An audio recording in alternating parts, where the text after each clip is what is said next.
What's up, everybody? And today we're doing something a little bit different. I said I wouldn't do reaction videos again, but I feel like on special occasions it's probably allowed. This is a special occasion.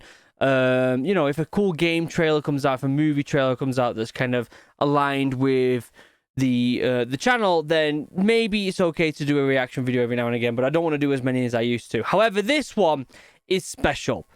This morning I woke up to a DM on Instagram from the official Royal Marines page. Now, since I've had this channel, I haven't actually spoke to the Royal Marines at all since I've had this channel. So it was kind of nice for them to reach out and just be like, hey, we've uploaded a really cool video. We know that the content isn't aligned with what you're doing anymore, but it'd be really cool if you checked it out. And I thought that meant a lot because firstly, they've been obviously keeping an eye on this channel, which is really cool. But secondly, they're up to date. They know that I have kind of moved on from reaction videos, but still said, you know what? It'd be nice for you to check it out if you want to. If not, then that's okay. And I thought, you know, obviously I owe a lot to the Royal Marines. Like, it's something that I'm very close to, and I appreciated them reaching out to me. So I thought this would be a really cool thing to check out, have a look at, and see what we think. So without further ado, this is Counter-Piracy and Pilot Rescue Royal Marines. This is with 4-2 Commando. I was never attached to 4-2 Commando. I was with 4-5 Commando when I first started. Let me make my head a little bit bigger. Let me make my head a little... Oh, no, I'm moving it. I was with 4-5 Commando and 40 Commando for a little bit while I was doing Battle Casualty Replacement. I was with FPGRM. I was attached to them when I was doing Anti-piracy, but I never went to the FPGRM base, although I think it's called 4-3 Commando now. And then I was also at Commando Logistics Regiment. So I never went to 4-2 Commando. I went and I visited once, but I was never attached to them. So this will be very interesting to see. I'm also interested to see if I see any familiar faces. Without further ado, let's check this out and let's have a talk about it. The intelligence picture would always be the first part. What is this vessel? What is it carrying? Who's on board? What are they doing? Do we have jurisdiction here? If we do have jurisdiction and we do have a reason to board, how do we think we're going to conduct that? Where do we think our points of access are? Look at the gear. You know, you have to remember, I left the Royal Marines in 2012, so this year would have been... In fact, well, it's October, so roughly around this point 10 years ago is when I left the Royal Marines, which is absolutely crazy to say out loud. A lot's changed since then. A lot's changed, tactics, equipment. Also, the kind of driving factor for what the Royal Marines are actually doing, because obviously when I was in the Corps, it was all about Afghan, right? So a lot of pre-deployment training, a lot of training associated around that type of fighting. But now that that's not really as much of a thing, or a thing at all, the Royal Marines can kind of stick to what they do best, which is beach landings and water activities, right? And this is certainly what we're doing here. Primary and secondary points. So primary hook on point is going to be the port and starboard side. We want them, that is our primary, to get both of them at the same time. As soon as that foothold has been established, we're going to blow past via the port side as a team, as a troop, start moving all the way down to the bowels of the ship from that point onwards. 19 packs on board, we're looking at 4 suspected enemy personnel on board. Tell you what, them little boats, little rigid raiders, is that what they were called? I can't remember.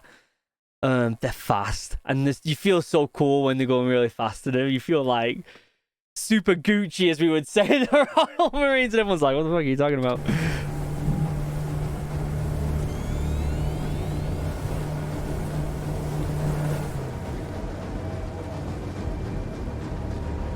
Them ladders are really hard to get up as well, those little tiny things. They work, but they're a pain in the ass. In a bold operation in the dead of night, the Royal Marines homed in on an Iranian oil tanker. Royal Navy sailors have seized 680 kilos of cocaine worth £100 million on board a speedboat in the Caribbean Sea. Sailors and Marines from the ship joined other NATO vessels to intercept a dhow off the Somali coast. Yeah. Together, the haul is quite something. That's incredible. 112 bales of cocaine, each weighing 26 kilograms. Jeez. Look at this! Alright, Royal Marines, who is it who's making this content? Because it's fucking amazing. The production quality, what they're doing here is fantastic. And I've said this for a few times on this channel now, right? To get people to join the military, you have to evolve, right? You have to evolve. And one of them things that you have to evolve with is the internet and social media. And looking cool like this is going to make young lads join, I guarantee you. Because it's like watching Clean House on Call of Duty. It's fantastic. It's fantastic. The way the production is fantastic. Look at it. It's cheesy, but it's good. Do you know what I mean? It works.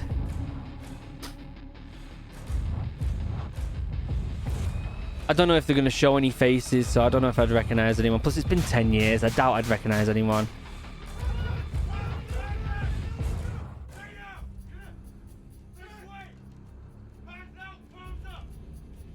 There is a point during a boarding operation where everything's gone quiet, you're operating from a small boat, you're trying to get onto a super tanker, hoping that you don't get identified by the enemy. And now, you have to remember these super tankers are massive. When I was actually doing anti-piracy, we actually saw one basically sinking. It was like on its side. And you don't realize how big they are until you actually get up close to them. They're absolutely massive. But with that being said, they are so big, they don't have a big crew because it's not like, it's not like a military vessel where there's lots of little bits and bobs. It's basically just a big shipping vessel. That's what it is. Like, there's a tower, there's the bridge is right there, and then everything else is just storage. So you get the odd one or two people patrolling it, but the majority of the people are in that bridge. So it's not as bad trying to look through one of these ships as it would be something a lot more compact and smaller, you know? you reach out and you grab a caving ladder to then pull yourself to the top. Yeah. When you get to the top, you're then into a potential combat situation. It's phenomenally difficult. It's genuinely intimidating. That moment, that transition from your craft to the ladder on their craft is probably the most sort of exhilarating part of the role. It has its dangers. It is inherently a dangerous task, especially at night in a high sea state. There is a threat there. Boarding a ship underway, particularly at night, is one of the most dangerous things we do. Yeah, especially at nighttime. You have to remember these ships are moving, right? There's waves. There's all these different things you've got to take into account. So when you're climbing one of these ladders, there's a lot of movement involved, which can be very dangerous.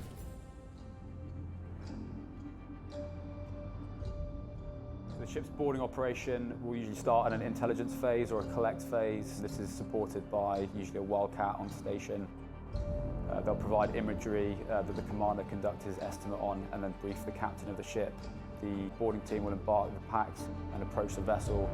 We'll conduct our recce, or depending on the threat, we'll either move straight onto target or we'll stand back providing fire support. Once the team are on board, the main effort is to get that tactical foothold on board the shipping platform to then clear through and conduct the rest of the operation.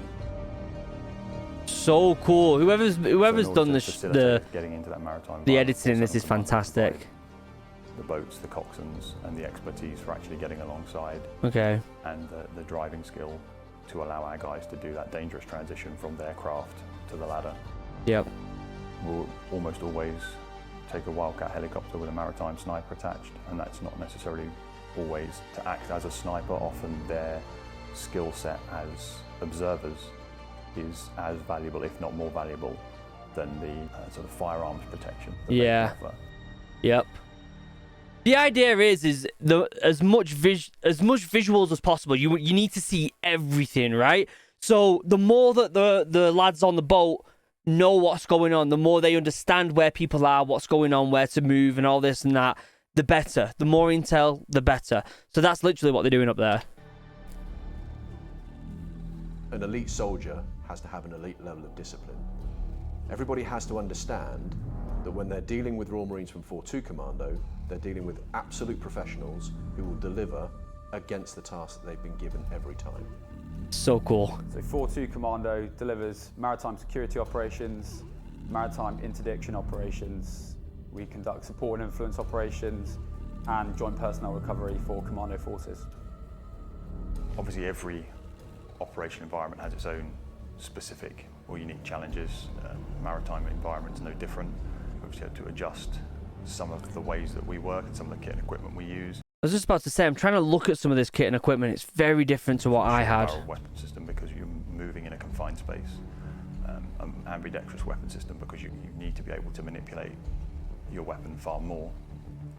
When I joined the Royal Marines, we were still using the old camouflage, and then in 2010, I think it was, 2011, I think it was 2010, was when I got issued the multicam stuff before I went and did anti-piracy stuff. And it's good. There was a lot of Velcro on it that we didn't like, but it was good in overall. That confined space. Body armor has been made buoyant so that if anybody does fall off or fall in, they're protected. Interesting. Because a conventional helmet, if you were to fall off and hit the water, will act as a sort of sea break or an anchor and do huge damage to the neck and spine. So you have to have a helmet that can allow for that risk. Interesting. It's very interesting because there was, for a long time, you get rumors in the Royal Marines of, you know, the Royal Marine boarding course is a 9. People kind of like losing funding and stuff like that, but then you see some of this in fantastic equipment they have, and you can't help but think that they have invested quite a lot of money, and they need it. This is really important. It's all well and good having elite soldiers, but you need up-to-date equipment as well. You really do. 9-week course focusing on level 2 and level 3 operations. We conduct close quarter marksmanship training, vessel access, including low vertical access and high vertical access. We also touch on methods of insertion such as fast roping and then the exploitation of a target vessel.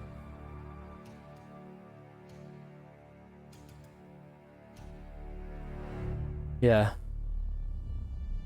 Conducting boarding operations, you're generally working in small teams and you're disaggregated from your command back in the UK. That presents its own issues as a commander. There has to be a level of trust put in the individuals who are forward delivering in these complicated situations. Yeah.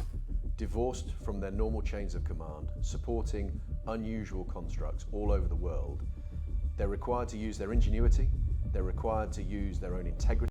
You've got to adapt and overcome. That's simply it. You learn a lot in the Royal Marines about adapting.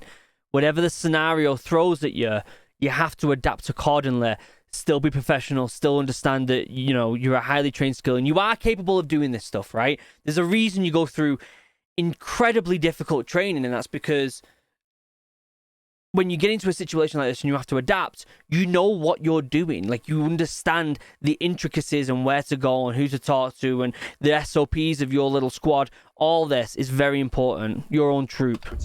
They've got to have a strong moral and ethical basis. Yep. And at the same time, they have to be good at their jobs. It's why we need commandos doing this. Yeah. Because they are trained to such a high level that they can be trusted to deploy and deliver what the government of the United Kingdom and the fleet requires. Yeah. It's beautiful. Iceland.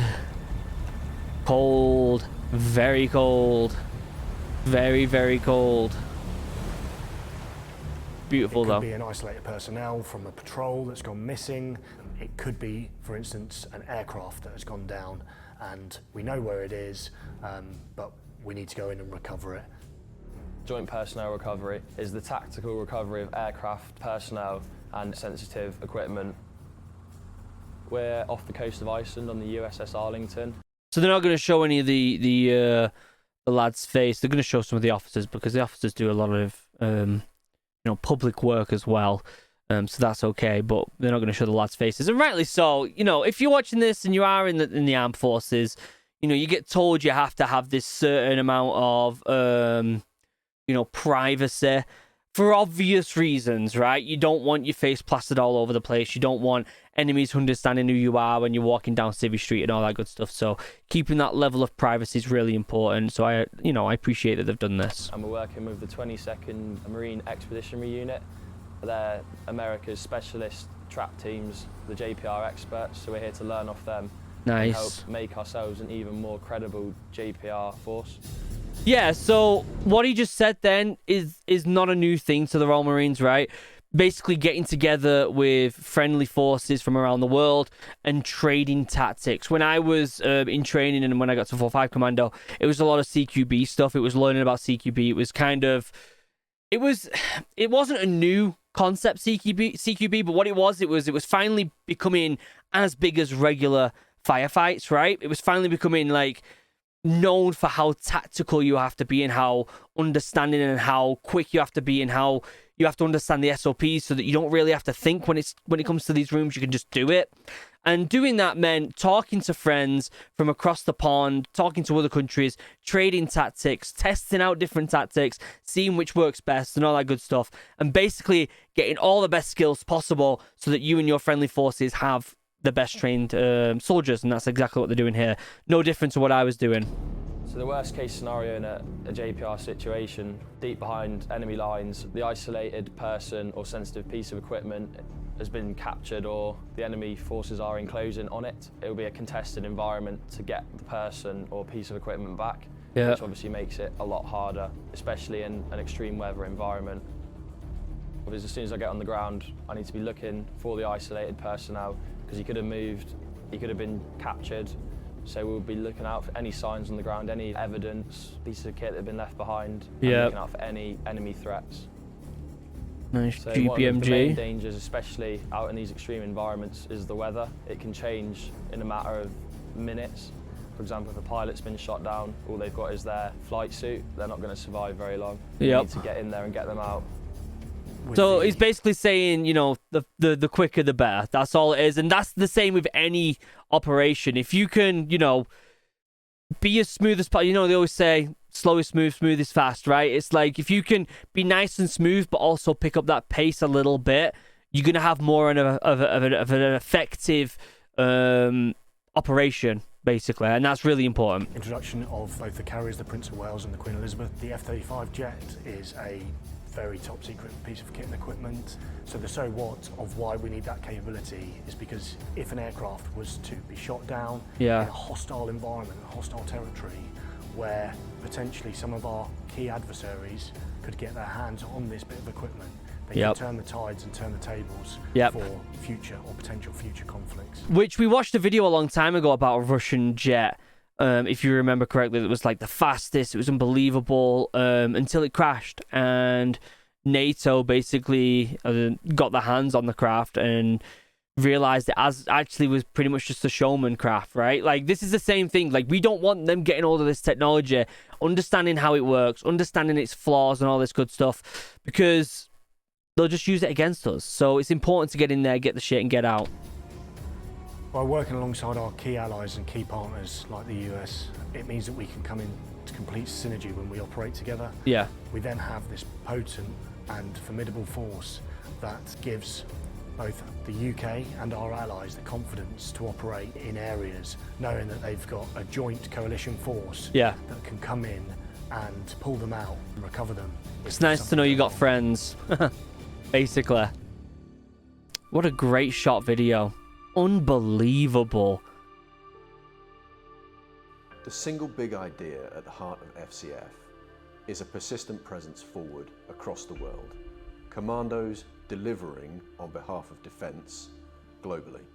Commandos from 4-2 Commando are spread across the fleet, delivering boarding ops that see us providing counter-narcotics, counter-piracy and a range of other outputs directly for the Royal Navy on behalf of defence and the UK prosperity agenda. Fantastic. It's a phenomenally complex array of outputs that we deliver. It's an exciting time to be part of this unit. Yeah.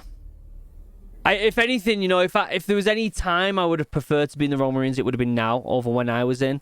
Just because it just looks like they're doing better, cooler stuff at the end of the day. But at the same time, you could say that again in 10 years' time, right? Look at the gear they have then and be like, oh, I wish I was in then. You know, so you know, I get it. Chinooks.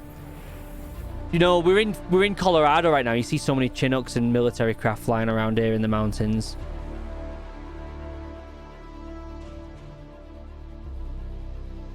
What a great video. I am so impressed with the production quality of this. It's also just nice to see that the lads are getting good equipment and they're getting the good training and they're getting the good exercises and all that good stuff. 4-2 Commando. Impressive. Very impressive. Very, very impressive.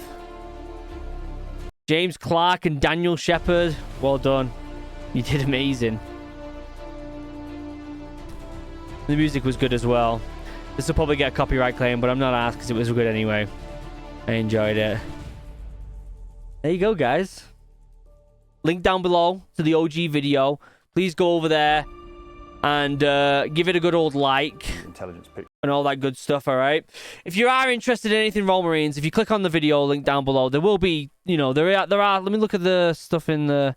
Yeah, so there is links in that video in the description for joining the Royal Marines and just learning more about it, their social media, the news, and all that good stuff. So if you're interested in that, head over there. There'll be a link down below to the OG video. Check it out. And thank you, Royal Marines, for sending me that video. I appreciate it. It was absolutely fantastic. Put more of this out. I will react to more of this stuff and share it because it's fantastic. It really is. If you enjoyed this, let me know in the comment section down below. I'm not going to be doing a lot of reaction videos, just on special occasions, all right? This was a great video, you know? I didn't have the best time in the Royal Marines Commandos, I really didn't, but I can't help but appreciate what I was, what I still am, I guess. I still earned my green beret. I still have it. Where is it? Look at this bad boy. Look at this. I still have it, guys. I'm traveling around the country and I still keep hold of it. My green beret is somewhere around it as well. I still have it. So even though I didn't have the best time in the Royal Marines, it is part of me still. It is still a part of me, and I appreciate them sending this video and reaching out to me. Other than that, links down below to all the stuff you expect, the other channels, all that good stuff. Members, you're beautiful, you're amazing, I love you. I couldn't do this without you. I couldn't do it without these members. You're amazing. I'm genuinely amazing. I should be streaming today or tomorrow. If I am, come over, members, play some games with me, have some fun, and we can talk about this video if you want. Other than that, I love you all. Have a wonderful day. Goodbye.